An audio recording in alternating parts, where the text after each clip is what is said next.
నమస్తే సార్. నమస్తే. Sir, Chandrababu Naidu manifesto already super 6 అంటూ బయటకు వచ్చేసింది. ఇంకా 2 days బ్యాక్ జగన్ కూడా విడుదల చేశారు.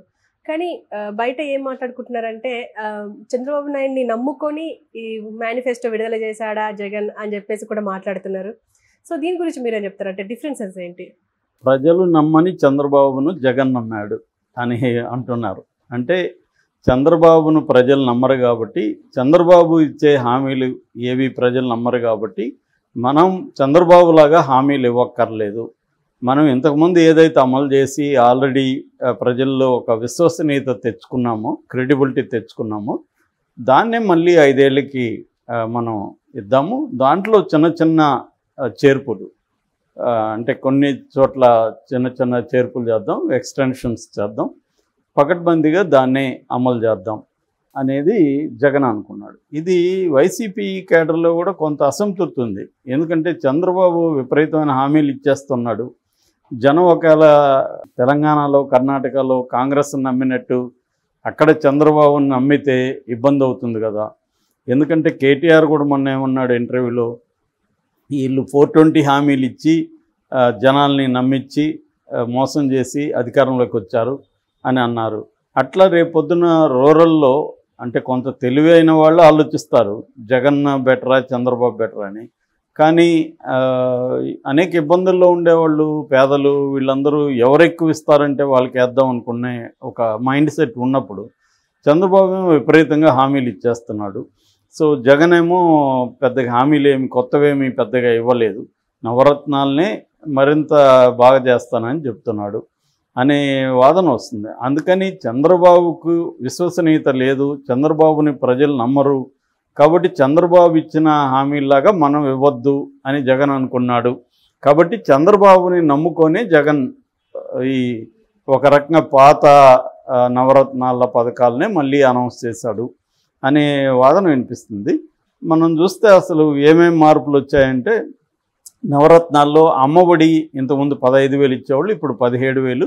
అందులో 15,000 తల్లికి వెళ్తుంది, 7,000 ఆ తల్లి, 2,000 ఆ తల్లి తరపున స్కూలు మెయింటెనెన్స్కి వెళ్తుంది, టాయిలెట్లు క్లీనింగు, స్కూల్ మెయింటెనెన్స్కి.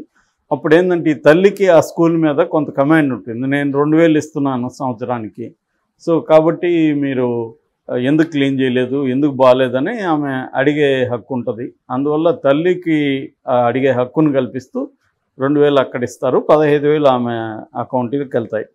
అట్లాగే రైతు భరోసా 13,500 ఇచ్చేవాళ్ళు ఇప్పటివరకు సంవత్సరానికి, దాన్ని 16,000కి తీసుకెళ్లారు.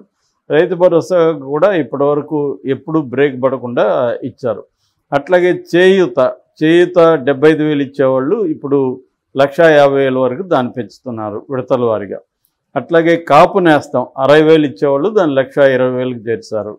ఇక ఈబీసీ 45,000 ఇచ్చేవాళ్ళు దాన్ని 1,05,000 వరకు. ఇదంతా కూడా ఒక్క స్టెప్ కాకుండా పెంచుకుంటూ పోతున్నారు. సో ఇంకా అమ్మ వడ్డీ, 0 వడ్డీ, కళ్యాణం వస్తు, సాది తోపా, ఇళ్ల పట్టాలు, ఇళ్ళు, వైద్యం, విద్య, వ్యవసాయం, ఇంకా ఇటువంటివి, ఆరోగ్యశ్రీ ఆల్రెడీ 25 లక్షలు ఈ మధ్యనే చేశారు. తర్వాత ఇంకొకటి ఏంటంటే గవర్నమెంట్ ఎంప్లాయీస్కి విదేశాలు చదువుకోవడానికి 10 లక్షల వరకు 5 ఏళ్ల పీరియడ్ వరకు కూడా వడ్డీ లేకుండా, వడ్డీ అంతా గవర్నమెంటే కడుతుంది, ఆ లోన్ తీసుకొని వాళ్ళు ఫ్రీగా లోన్ తీసుకొని తర్వాత వాళ్ళకి ఉద్యోగం వచ్చినాక తీర్చవచ్చు అన్నమాట. అటువంటి ఒక పథకాన్ని చేస్తున్నారు. అట్లాగే ఇంకొక మంచి ఇదేంటంటే దళిత్స్ ఒక ఊరిలో ఎస్సీలు సగం మంది ఉండి 500 మించి ఆ పాపులేషన్ ఉంటే వాళ్ళకి సపరేట్గా పంచాయతీని ఏర్పాటు చేస్తారు. అంటే దళిత పంచాయతీలు అనేవి రాబోయే కాలంలో పెరుగుతాయన్నమాట. అందువల్ల ఇప్పటి వరకు ఏం జరుగుతుందంటే దళితులు అగ్రకులాలతో కలిసి ఉండడం వల్ల అగ్రకుల డామినేషన్ అక్కడ ఉండి అభివృద్ధి అనేది సమానంగా ఉండట్లేదు. సో రేపొద్దున్న దళితులకే సపరేట్ పంచాయతీలు ఉండి ఆ ఫండ్స్ వెళ్ళడం వల్ల, సో ఆ ఫండ్స్ దళిత వాడల్లో డెవలప్మెంట్కి వాడే అవకాశం ఉంది. అదొక మంచి పథకం అని చెప్పచ్చు. సో ఇలాగా రకరకాల ఇవి చేస్తున్నాడు. ఈ క్రమంలో జగన్ కొన్ని విషయాలను కూడా కంపారేటివ్గా కూడా తీసుకొచ్చాడు. అదేంటంటే చంద్రబాబు మేనిఫెస్టోని, చంద్రబాబు సూపర్ 6 పథకాలను కూడా అతను చెప్పాడు. ఇప్పుడు చంద్రబాబు గతంలో ఇచ్చిన పథకాలు ఏవైతే ఉన్నాయో, అంటే రైతుల రుణమాఫీ అన్నాడు గతంలో, తర్వాత డ్వాక్రా మహిళలకు రుణమాఫీ అన్నాడు, నగలు బ్యాంకుల్లో కుదబెట్టుంటే కూడా అట్లాగే పెట్టుకోండి మేము వచ్చి దాన్ని మీకు విడిపిస్తూ ఉన్నారు. ఇవేవి కూడా చంద్రబాబు వచ్చిన తర్వాత చేయలేదు. అట్లాగే చేనేత వాళ్ళకి పథకాలు అన్నాడు, అవి చేయలేదు. 25,000 బిడ్డలకి ఇస్తామన్నారు, ఆడబిడ్డలకి, అవి ఇవ్వలేదు. ఒక్క పెన్షన్ మాత్రమే 200 నుంచి 1000 రూపాయలకి పెంచాడు. దాని తర్వాత దిగిపోయే ముందు ఎలక్షన్ ముందు 2,000 చేశాడు. దాన్ని నేను 3,000 చేస్తానని విడతల వరకు 3,000 చేశాను.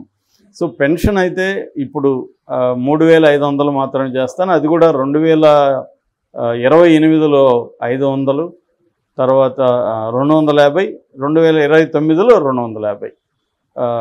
దానికి కూడా 20,000 పైన ఖర్చు అవుతుంది. అంటే ఒక 250 పెంచితే 2,000 కోట్లు పడుతుంది నాకు, ఇంకొక 250 పెంచితే 4,000 కోట్లు పడుతుంది. సో ఇవన్నీ లెక్కేసి బడ్జెట్ పెరిగే కొద్దీ నేను వివిధ పథకాలని దీంట్లో చేర్చకపోయినా పెంచుకుంటూ వచ్చాను. ఇప్పుడు కూడా అలాగే చేస్తాను. ఇప్పుడు 2,20,000 కోట్ల బడ్జెట్ ఉంటే నా మొత్తం పథకాలకి దాదాపు 70,000 వరకు అవుతుంది. నేను ఇప్పటివరకు ఇచ్చినవి ఈ 5 ఏళ్లలో 58 నెలల్లో 2,70,000 కోట్లు నేను ఇచ్చాను.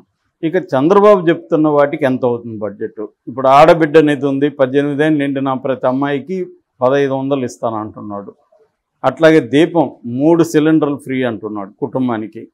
తల్లికి వందనం 15,000 ప్రతి బిడ్డకి, ఇంకా బిడ్డలను కనుక్కోండి అని కూడా తెలుగుదేశం వాళ్ళు చెప్తున్నారు. సో అన్నదాతకి 20,000 ఇస్తాను అంటున్నాడు. ఫ్రీ బస్సు ఉమెన్కి, తర్వాత యువగలం 3,000 నిరుద్యోగుల భృతి, ఇవన్నీ చెప్తున్నాడు. వీటన్నిటికీ 74,803 కోట్లు అవసరం ఈ పథకాలకు. అవి కాకుండా పెన్షన్ ఉంది, తర్వాత కళ్యాణం వస్తుంది, తర్వాత వాలంటీర్లకు శాలరీ ఎన్హాన్స్మెంట్ ఉంది, వేవర్స్ ఉన్నారు, ఆరోగ్యశ్రీ ఉంది, పోషణ ఉంది, గోరుముద్ద ఉంది. ఇట్లాంటి అన్నిటికి కలిపితే 1,50,178 కోట్లు అవసరం చంద్రబాబు హామీలు నెరవేర్చాలంటే. ఇది బడ్జెట్లో ఎలా సాధ్యం? బడ్జెట్ ఎంత? 2,20,000 కోట్లు ఉంది. ఒకవేళ 5 ఏళ్లలో పెరుగుతూ వచ్చినా కూడా అది డ్రాస్టిక్గా ఏం పెరగదు. దానికి తగినట్టుగా వేరే ఖర్చులు కూడా పెరుగుతాయి. మరి చంద్రబాబు చెప్తున్నవి ఎక్కడి నుంచి ఇస్తాడు? ఇది అసాధ్యం. ఆయన ఇవ్వడు కాబట్టే హామీలు ఇచ్చేస్తున్నాడు. ఇచ్చేవాడైతే అట్లాంటి హామీలు ఇవ్వడు. ఆచరణ సాధ్యం కాని హామీలు ఆయన ఇస్తున్నాడు. కర్ణాటకలో కాంగ్రెస్ అమలు చేయలేదు 6 సూపర్ 6, ఇక్కడ 6 గ్యారంటీ అని వీళ్ళు అన్నారు. ఇక్కడ కూడా ఇప్పుడు చేయలేకుండా వాళ్ళు చేతులు ఎత్తేసేదే కనిపిస్తుంది కాంగ్రెస్. అందుకని కేసీఆర్ చాలా ధైర్యంగా ఉన్నాడు, వాళ్ళు చేయలేరు అనేసి. ఆగస్టు 15 లోపల రుణమాఫీ అంటున్నాడు, కానీ ప్రతి ఫైనాన్షియల్ ఎక్స్పర్ట్ కూడా సాధ్యమే కాదని చెప్తున్నారు. సో ఈ కండిషన్లో చంద్రబాబుని ఆయన కంపేర్ చేస్తూ చేయలేదు. అట్లాగే చంద్రబాబు ఏమంటున్నాడు, నేను సంపద సృష్టించిస్తాను అంటున్నాడు. ఆయన ఉన్న 14 ఏళ్లలో ఏమేమి సంపద సృష్టించాడో చెప్పమనండి అని కూడా ఆయన అడుగుతున్నాడు. సంపద సృష్టి అంటే ఏంటి, ఏమేమి చేశాడు? ఫర్ ఎగ్జాంపుల్ అప్పులు 21.8% చంద్రబాబు పీరియడ్లో పెరిగింది 2014 నుంచి 19 వరకు. నా పీరియడ్లో 12.13% పెరిగింది. కానీ తెలుగుదేశం మీడియా దాన్ని గగ్గోలు చేసి నేను అప్పులు ఎక్కువ చేశానని చెప్తున్నారు. అట్లాగే జిఎస్టీ, సంపద పెరగడానికి ఇది ఒక సింబల్ కదా జిఎస్టీ అంటే, ట్యాక్స్ కట్టడం. అది 4.47 ఉండేది, నా పీరియడ్లో అది 4.83 అంటే పెరిగింది నా 5 ఏళ్లలో. ఇన్స్పైట్ ఆఫ్ కరోనా 2 ఏళ్ళు ఉన్నా కూడా పెరిగింది. అట్లాగే పన్నులు ఆయన పీరియడ్ కంటే నా పీరియడ్లోనూ తగ్గినాయి. ఆయన పీరియడ్లో 6.57% పెరిగితే నా పీరియడ్లో 6.35% పెరిగింది. సో ఇలాగా జగన్ మొత్తం కంపేర్ చేస్తూ చెప్తున్నాడు. సో మరి జనాలు ఏది నమ్ముతారని చూడాలి. అంటే చంద్రబాబు చెప్పింది నమ్ముతారా? ఎందుకు చంద్రబాబు చెప్పింది నమ్మడం కష్టమవుతుందంటే, జగన్ ఇస్తున్న సంక్షేమ పథకాల వల్ల ఆంధ్రప్రదేశ్ శ్రీలంక అయిపోయింది, వెనిజులా అయిపోయింది, దివాలా తీసిపోతుంది, అప్పులు చేసేస్తున్నాడు, రాష్ట్రాన్ని అధోగతి పాలు చేశాడని విపరీతమైన ప్రచారం చేశారు. ఇప్పుడు నేను అంతకంటే డబ్బులు ఇస్తానంటున్నాడు. జగన్ 70,000 కోట్లు సంవత్సరానికి ఖర్చు పెడితే చంద్రబాబు 1,50,000 కోట్లు ఖర్చు పెట్టాలి.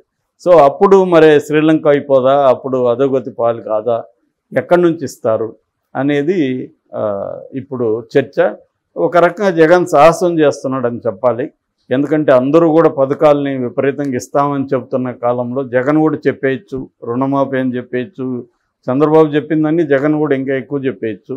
కానీ అతను చెప్పకుండా గతంలో నేను ఇచ్చినవే ఇస్తాను, కొద్ది కొద్దిగా పెంచడానికి ఎక్కడెక్కడ వీలుందో అక్కడ పెంచుతాను, బడ్జెట్ను బట్టి నా పథకాలకి నేను అమౌంట్ని అలాట్ చేస్తాను, సో నేను చెప్పిందే చేస్తాను, చేసేదే చెబుతాను అన్న ఒక స్లోగన్ తీసుకున్నాను. నేను చంద్రబాబులాగా అబద్ధాలు చెప్పను, మీరు చూశారు నన్ను 5 ఏళ్ళు, సో ఈ 5 ఏళ్లలో మీకు మేలు జరుగుంటే నాకు మళ్ళీ ఓటేయండి చెప్తున్నాడు.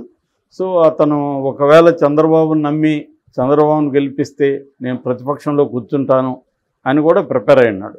మరి ఇప్పుడు జనం డిసైడ్ చేయాలి ఎవరిని నమ్మాలి అనేది. అతనైతే అన్ని విషయాల్ని జనం ముందుకు తీసుకెళ్ళాడు.